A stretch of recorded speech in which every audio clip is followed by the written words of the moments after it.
kami sudah mendapatkan tim hukum, termasuk tim advokasi, kami sudah mendapatkan mohon izin masih di tangan kami, karena atas pesan dari yang bersangkutan kami memegang amanah betul, jangan ditunjukkan dulu nanti di pengadilan baru ditunjukkan. Tapi saya tidak mau hanya omong-omong, saya tunjukkan nanti analisisnya. Jadi fakta ini, bukan cuma omong-omong seperti pihak sono ya. Ada 5 bendel, sekali lagi ada 5 bendel ijazah plus transkrip nilai asli dari UGM, Universitas Gadjah Mada, bukan UPP, Universitas Pasar Pojok Pramuka ya, yang diserahkan secara baik, berjiwa nasionalis oleh kakak-kakak kelas saya, karena saya angkatan saya lulus 91, beliau itu angkatan 85, dan tidak hanya dari Fakultas Kehutanan, ada juga fakultas lain tapi tahunnya sama, lulus 85, semuanya asli. Dan apa bedanya? Ternyata perbedaannya sangat tajam dengan yang disebut ijazah miliknya Joko Widodo. Apa ketajamannya? Ini baru saya katakan.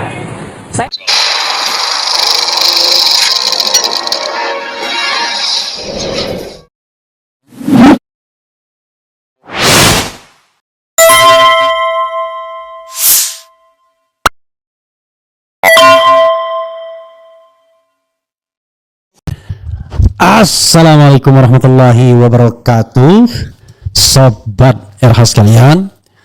Jumpa lagi kita di channel yang keren ini, keren cadas.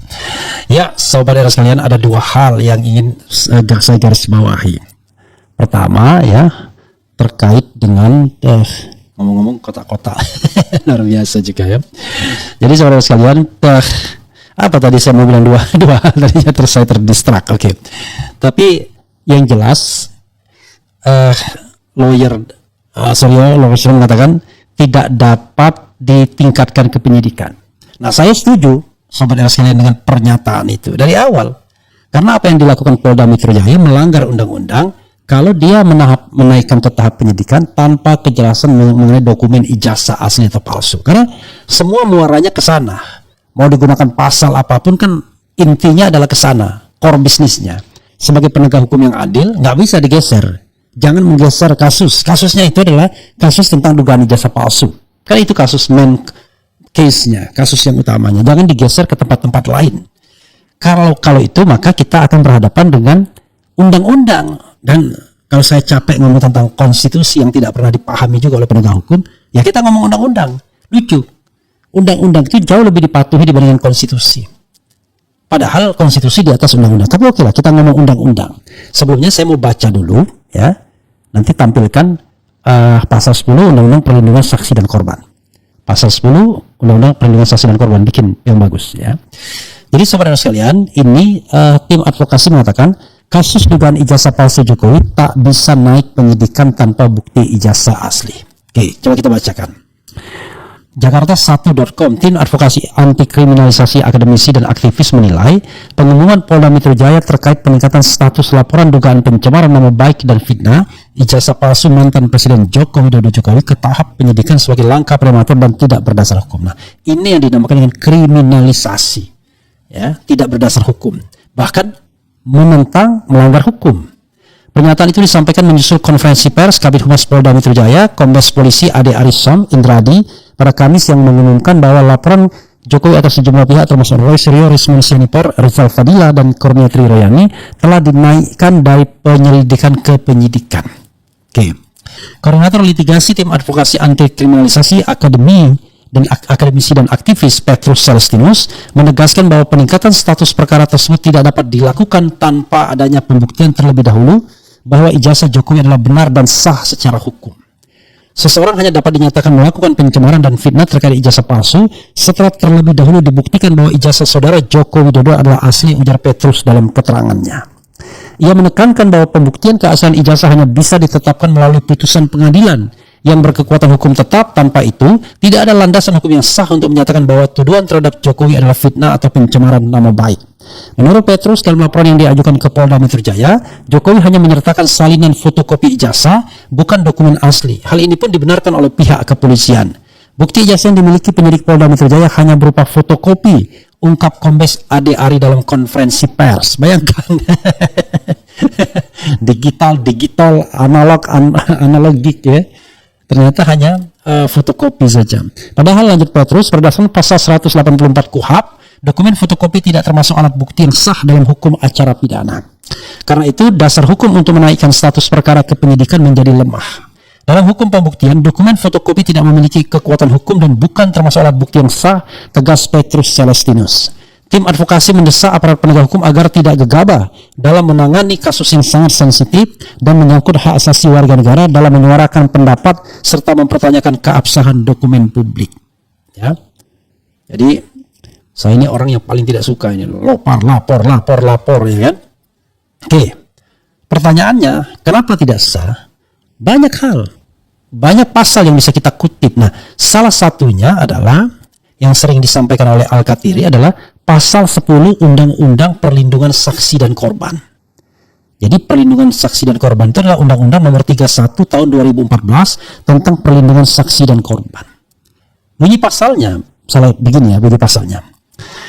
Pasal 10, saksi, korban, dan pelapor tidak dapat dituntut secara hukum baik pidana maupun perdata atas laporan kesaksian yang akan sedang atau telah diberikannya. 2. Seorang saksi yang juga tersangka dalam kasus yang sama tidak dapat dibebaskan dari tuntutan pidana apabila ia ternyata terbukti secara sah dan meyakinkan bersalah, tetapi kesaksiannya dapat dijadikan pertimbangan hakim dalam meringankan pidana yang akan dijatuhkan. Ya. Kemudian 3, ketentuan sebagaimana dimaksud pada ayat 1 tidak berlaku terhadap saksi, korban, dan pelapor yang memberikan keterangan tidak dengan itikat baik. Oke, ya.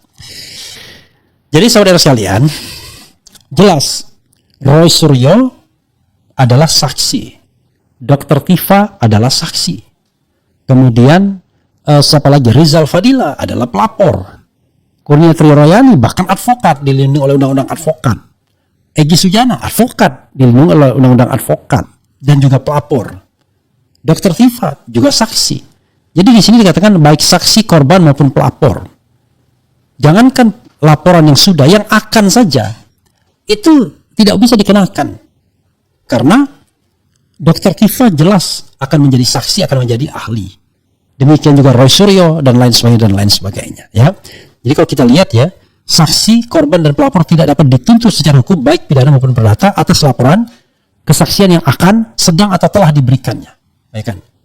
Ya, yang akan, sedang, atau telah diberikannya.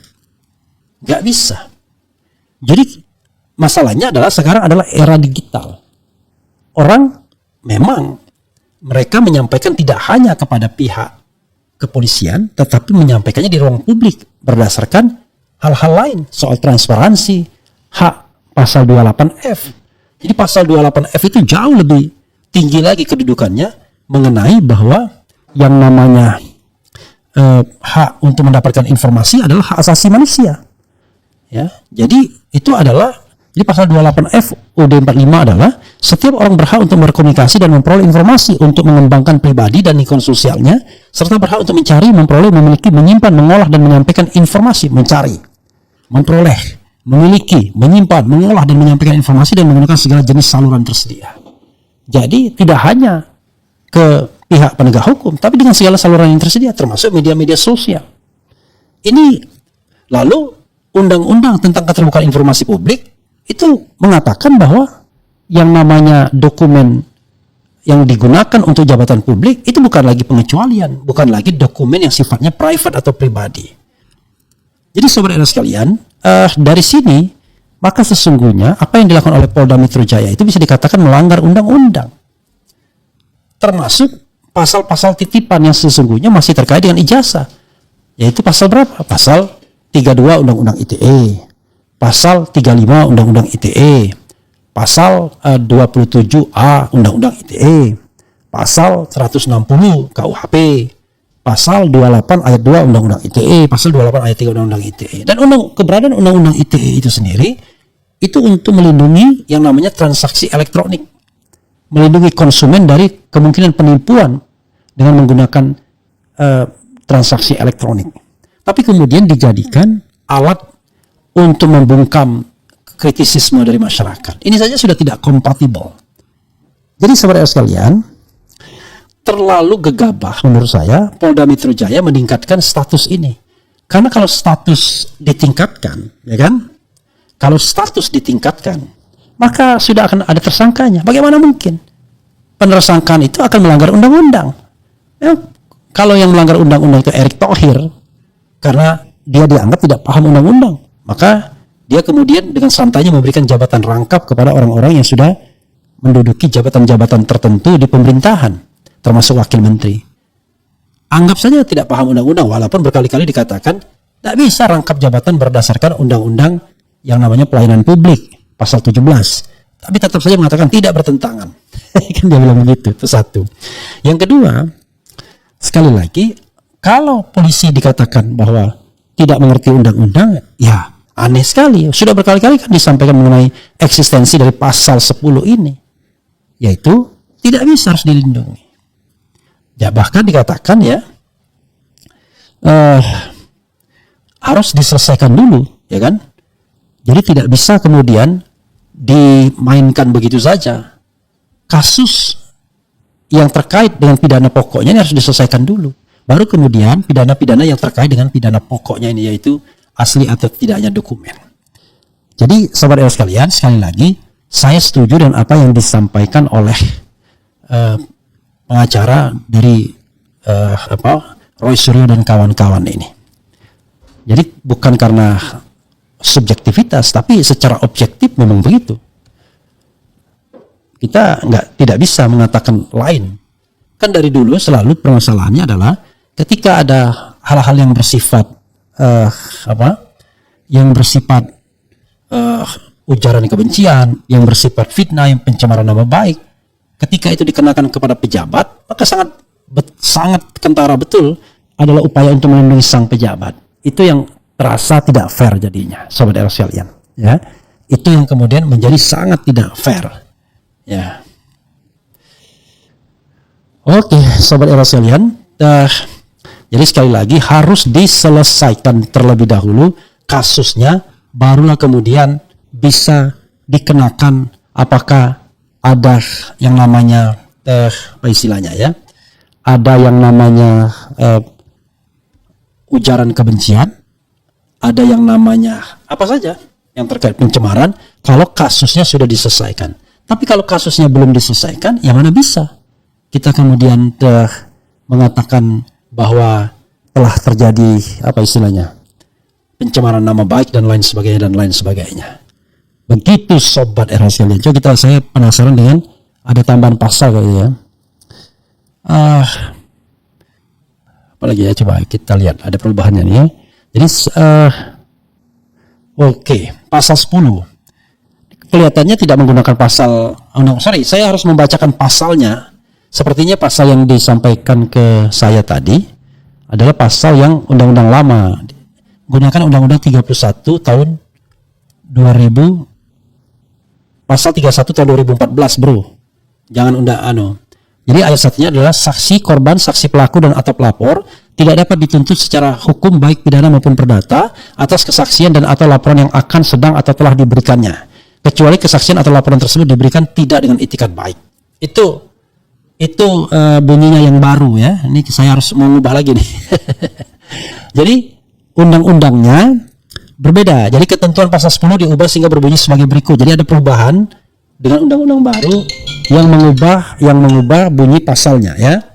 Oke. Ini ada perubahan dan ini perubahannya signifikan sobat sekalian ya. Ini harus tadi kutipan yang diberikan staf saya keliru itu. Oke. Ya, jadi yang benar itu adalah ini pasal 10-nya. Yang benar adalah gini. Jadi undang-undang nomor 31 tahun 2014 ya, sekali lagi ya. Itu perubahan undang-undang sebelumnya. Jadi ayat satunya pasal 91, saksi, korban, saksi pelaku dan atau pelapor tidak dapat dituntut secara hukum baik pidana maupun perdata atas kesaksian dan atau laporan yang akan, sedang atau telah diberikannya, kecuali kesaksian atau laporan tersebut diberikan tidak dengan itikat baik. Itu satu. Ayat 2-nya, dalam hal terdapat tuntutan hukum terhadap saksi, korban, saksi pelaku dan atau pelapor atas kesaksian dan atau laporan yang akan, sedang atau telah diberikan tuntutan hukum tersebut yang telah diberikan, tuntutan hukum tersebut wajib ditunda hingga kasus dia laporkan atau dia berikan kesaksiannya telah diputus oleh pengadilan dan memperoleh kekuatan hukum tetap. Jadi jelas saudara sekalian. Ya, sangat jelas berdasarkan Undang-Undang nomor 31 tahun 2014 ya. Tadi tolong diperbaiki. Jadi pasal 10 undang-undang ini ya, yang benar ini. Jadi saudara sekalian, sekali lagi berdasarkan undang-undang ini ya, sekali lagi undang-undang 31 2014 pasal 10, maka kalau ada tuntutan seperti ini, diselesaikan dulu kasus ijazah aslinya. Udah jelas. Gimana coba? Anda nggak bisa misalnya apa istilahnya? Wah, ini harus ke lembaga perlindungan saksi dan korban itu sesungguhnya, ya. Oke, saudara sekalian, ini menarik, ya. Walaupun kadang-kadang pejabat publik sekarang ini banyak yang sontoloyo. Komnas HAM bukan melindungi bukan melindungi hak asasi warga negara, tapi berasik masuk dengan penegak hukum misalnya. Kemudian Kompolnas bukannya mengawasi kepolisian, itu malah mengendorse kepolisian. Kemudian apa lagi? Nah, kita lihat lembaga perlindungan saksi dan korban. Begitu ya, sobat era sekalian. Itu sobat era sekalian yang harus kita pahami ya, yang harus kita pahami. Coba kita bacakan komentar sobat RH sekalian terkait dengan hal ini.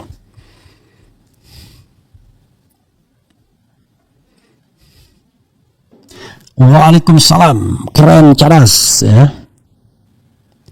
Kemudian keren, cerdas, menyala Abang Refli Harun ya, Harun dan Mewangi. Bagaimanapun ternak Mulyono yang bayaran masih berkeliaran di mana-mana. Lanjut Mas Surya CS, tetap semangat agar terang benderang kasus ijazah palsu ini. Jadi kita cicil saja. Dengan satu undang-undang saja itu sudah batal yang namanya proses di Polda Metro Jaya. Harus ditunda.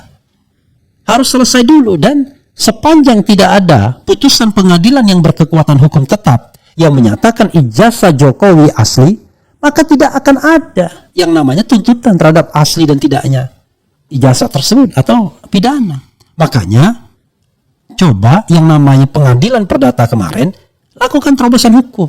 Buktikan ijazahnya palsu atau tidak. Lalu yang lain ya sudah tidak usah kabulkan soal ganti rugi dan lain sebagainya. Cukup pernyataan bahwa dinyatakan asli atau tidak. Kan begitu, dengan konsekuensi-konsekuensi yang barangkali measurable, yang terukur ya. Nah sekarang orang mau ditersangkakan tapi ijazah tidak pernah dibuktikan. Oke. Kemudian Prabowo ini pro rakyat atau pro Jokowi? Kenapa Barreskrim Polda tidak lidik dan sidik OSIS CRP yang lebih merendahkan Jokowi serendah-rendahnya? Sebaiknya Jokowi mengaku dan minta maaf saja. Polisi kalau nekat kriminalisasi Pak Rismon dan kawan-kawan, bukti dokumen-dokumen ijazah asli angkatan 85 mungkin akan dibuka, dan itu akan sangat telak ijazah Jokowi adalah palsu. Apa kabar PIK 2 dibalik gonjang-ganjing ijazah palsu ya? Problemnya Jokowi tidak akan menunjukkan ijazahnya jika diminta oleh pengadilan, dan pengadilan di negeri ini mengatakan tidak berwenang untuk menindaklanjuti gugatan ijazah palsu Jokowi. Kacau dah. Yang menghasut itu termul, pernyataan identik dihasut jadi asli. UGM meyakini dihasut jadi asli. Menegakkan hukum era Jokowi emang masih kental banget. Hati-hati sama Jokowi, sebentar lagi dia bakal kabur. Apa maksudnya? Kalau hanya fotokopi yang dimiliki polisi, berarti Kompolnas pembohong juga. Penerapan hukum di Indonesia jadi rusak hanya karena seseorang yang keras kepala yang kelakuannya bohong nggak ada henti. Ya, saya tidak habis pikir ya, orang seperti Arianto Sutadi itu emang dia tidak melihat tuh fenomena Kasmujo yang jelas-jelas telak berbohong Jokowinya. Malah yang dibilang bohong Rasulullah. Kita bingung jadinya. Kalau saya jadi Jokowi sih bakal mengaku saja ijazah palsu dan minta maaf, lalu tumbalkan Dian Sandi dan KPU. Soalnya nggak bisa dipungkiri lagi ijazah Anda semua sudah tahu kepalsuannya. Jika Polri menggunakan nalar manusia, maka kasus ijazah palsu Jokowi diselesaikan dulu. Kan negara ini milik Jokowi dan parcok pegawainya Jokowi dan digaji Jokowi. Jadi suka-suka mereka dong, hehehe, kacau. Nggak setuju, pindah aja lah kau, kata Opung Luhut. Ya, Opung Lutut. Yang menimbulkan keresahan yang kacau itu adalah Jokowi ya. Tempat kumpulnya barisan sakit, ada yang sakit hati karena jagoannya kalah pilpres, sakit hati karena ormasnya dibubarin, sakit hati karena dipecat. Aduh ampun dah. Jokowi memaksa Pendumas untuk jadi tersangka. Kalau kata RG, Jokowi umpankan ijazahnya untuk perkarakan orang. Ijazah Jokowi lebih sensitif daripada korupsi, padahal kerugian negara gede banget. Yang jelas bagi Jokowi dan ternak-ternaknya, semua yang menyangkut ijazahnya palsunya Jokowi wajib dipenjara. Tempat melihat bukti-bukti otentik ada itu pokok utama. Saya emak usia 65 ya, tapi saya yakin ijazah Jokowi palsu. Bukan ijazahnya diselesaikan, malah mau bikin tersangka orang-orang. Aneh bin ajaib Bang RH. Ya, bayangkan. Jadi dasarnya apa menersangkakan orang?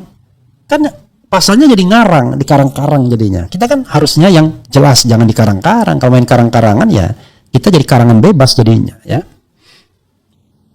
Parcok juga manusia biasa, bukan malaikat. Bayar. Bagaimana bisa segegabah itu? Dari dulu sampai sekarang jurusan teknologi KAI tak ada di UGM. Bagaimana mungkin ijazahnya asli? Itu juga ada kebohongan juga.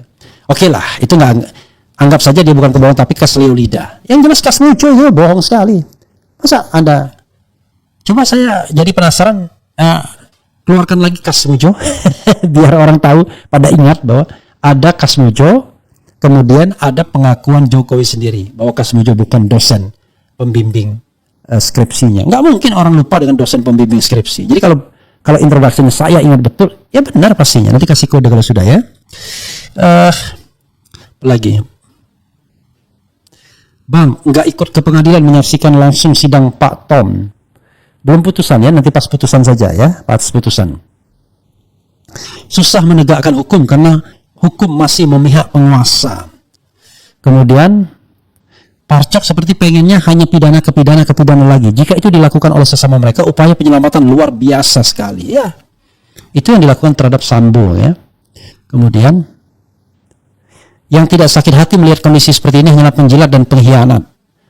Kalau benar Jokowi Mulyono punya ijazah dan asli, perlihatkan aja ijazahnya dan gak usah pakai pengacara segala. Kasmujo bakal dituduh. Kemudian Jokowi nggak punya ijazah, kalaupun ada pasti 1000% pasti palsu. Kalau ijazah Jokowi terbukti asli, saya siap dihukum mati. Wah, luar biasa nih orang. Bang, PG ya. Kalaupun emang asli foto ijazah Jokowi, berarti developers aplikasi yang harus dituntut. Kenapa sampai bisa menghasilkan hasil not match pada saat ada yang membandingkan foto Jokowi di ijazah dengan foto Jokowi real? Sudah ya. Oke, silakan coba lihat lagi soal Kasmujo itu yang bohong. Yang pertama saya ingin menyampaikan penghargaan yang setinggi-tingginya kepada dosen pembimbing saya, Bapak Kasmujo. Tadi ada tadi. Ke depan Pak Kasmujo.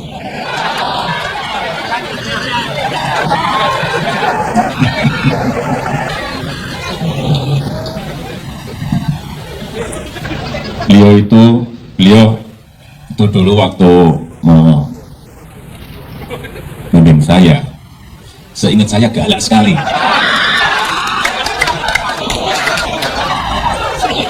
Galak sekali, saya masih ingat galak sekali. Tapi sekarang saya melihat beliau sangat bijak sekali. Sudah berubah. Ya enggak, saya nggak tahu yang berubah saya atau yang berubah Pak Kasmujo. Tapi sekali lagi Pak Kasmujo, saya mengaturkan banyak terima kasih karena bimbingan Bapak di jurusan teknologi kayu, saya bisa menyelesaikan skripsi saya, meskipun saya lupa juga bolak-baliknya berapa kali ya. Karena begitu maju dibentak balik, begitu maju dibentak kok galak sekali. Tapi sekarang alhamdulillah, saya kira atas bimbingan Pak Kasmujo, ya dulu cita-cita saya kira sama banyak rekan-rekan saya, inginnya jadi pegawai perhutani. Tapi saya juga daftar saat itu, saya daftar. Ya memang bukan pembimbing skripsi Pak Kasmujo, bukan pembimbing skripsi. Pembimbing skripsi saya itu adalah Profesor Dr. Insinyur Ahmad Sumitro. Nah, kalau Pak Kasmujo sendiri seperti apa? ya pembimbing akademis. Tapi sekali lagi, Oh, Pak Kasmujo, Pak. Misi, Pak. Iya, Pak. Bentar, Pak ya. Kenalkan, Pak, saya Rismon Zianipar, Pak. Rismon Zianipar, Pak. Oh, iya, Pak. Sehat-sehat, Pak ya. Bapak, bisa kami bertamu sebentar, Pak? Tidak bisa. Oh, Karena tidak. tadi semua urusan tidak boleh di rumah, tidak harus di fakultas atau di Oh, jadi nggak bertanya-tanya biasa-biasa saja, Pak. nggak bisa. Tidak Oh. terlanjur. Oh, Maaf ya. sebentar aja, Pak. Nggak bisa. Karena sudah diatur ya.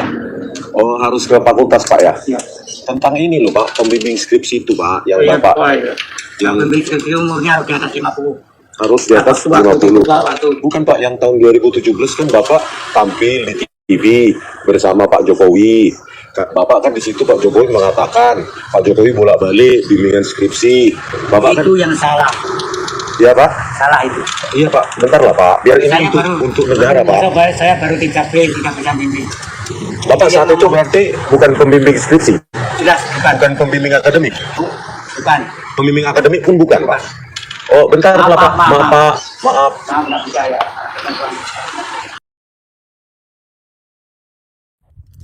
Nah, saudara sekalian, ya itu yang namanya yang bohong itu. Tunjukkan atau bilang bahwa video ini fake gitu kan, nggak ada bantahan bahwa video itu. Pertama, video itu resmi, yang pertama, yang kedua dibikin atau interview Pak Jokowi sendiri, yang ketiga dibuat respon. Nggak ada yang fake informasinya. Informasinya benar semua. Tetapi berbeda-beda. Satu mengatakan Pak Kasmujo pembimbing skripsi, kemudian dibantah 2025 mengatakan pembimbing akademik. Tetapi pada 2025 oleh respon dibantah dua-duanya, akademik tidak, skripsi sebelumnya juga tidak. Jadi kalau mau dilakukan investigasi berita bohong ya yang ini. Kalau saya ya namanya mikirnya lurus-lurus saja. Ini kan jadi petunjuk bahwa there must be something with ijazah Pak Jokowi, kan begitu. Jadi jangan kemudian mensasar orang untuk mengkriminalkan. Jadi kalau dibilang kriminalisasi, iya. Jadi pengertian kriminalisasi itu bukan kata-kata cengeng. Kriminalisasi itu adalah sebuah perbuatan yang tidak ada dasar hukumnya untuk dikatakan kriminal. Lah ini perbuatan atau tidak ada perbuatannya yang bisa dikatakan itu adalah perbuatan atau sebuah tindak pidana. Atau katakanlah dia tidak melakukan tindak pidana tetapi dijadikan tersangka. Nah itu kriminalisasi namanya. Atau diproses untuk menjadi tersangka dalam proses penyelidikan. Nggak ada tindak pidananya. Sementara untuk Pak Jokowi tindak pidananya itu welo-welo jelas tindak pidananya. Ada bukti, dokumennya itu sendiri, ada keterangan ahli, kemudian ada petunjuk. Nanti keterangan saksi bisa dicari banyak, keterangan saksi. Saksi-saksi yang bisa diajukan tuh banyak sekali. Jadi ada semua, keterangan saksi ada, keterangan ahli saja ada, kemudian dokumen atau suratnya ada, petunjuknya juga ada. Minimal 4 jenis itu terpenuhi. Begitu saudara sekalian. Dokumen elektroniknya ada juga, 5 jenis terpenuhi. Jadi saudara sekalian, kita hanya ingin meluruskan saja. Hidup ini memang begitulah. Sering sekali ada hal-hal yang kadang-kadang ya, yang kadang-kadang membuat kita prihatin. Tetapi ya tetap kita harus sampaikan. Kemudian dilihat dari atas Monas aja itu bukan foto Jokowi yang diijazah, lucu bangsaku. Sama Bareskrim juga memberitakan berita bohong yang bilang Jokowi KKN tahun 83 tapi dibantah Jokowi awal tahun 85. Ya katakanlah dia salah itu, kalau itu kan barangkali not with intention. Tapi secara keseluruhan kita harus lihat apakah ada intention untuk menutup atau mengaburkan persoalan atau obstruction of justice kan gitu. Bang, apakah sikap Polri yang membuat kacau yang tidak netral sebagai pengawal masyarakat bisa diinvestigasi oleh lembaga internasional? Ya tidak perlulah, cukup Presiden turun tangan, perintahkan polisi untuk bertindak netral dan profesional. Kalau enggak, ya berhentikan Kapolrinya. Kan begitu caranya. Berdasarkan pengaduan masyarakat atau monitoring saja. Kan bisa dimonitor yang terjadi di society. Masa masyarakat harus ke tangga istana dulu mohon-mohon, baru kemudian istana turun tangan? Kan tidak begitu istana. Istana itu harus betul-betul mengikuti denyut nadi keadilan di masyarakat. Kalau ada yang namanya abuse of power, ya lindungi. Apalagi kalau abuse of power-nya dilakukan oleh aparat penegak hukum yang notabene di bawah presiden. Jadi presiden bisa turun tangan. Oh, presiden tidak boleh intervensi dalam kasus pidana. Ya itu kalau penegakan hukumnya benar. Kalau penegakan hukumnya nggak benar, ya wajib intervensi dia sebagai pemegang mandat rakyat untuk melindungi segenap bangsa dan seluruh tumpah darah. Begitu sobat era sekalian. Dah kita nyanyikan dulu ya. Berita bohong. Wassalamualaikum warahmatullahi wabarakatuh. Keren cadas. Cheers.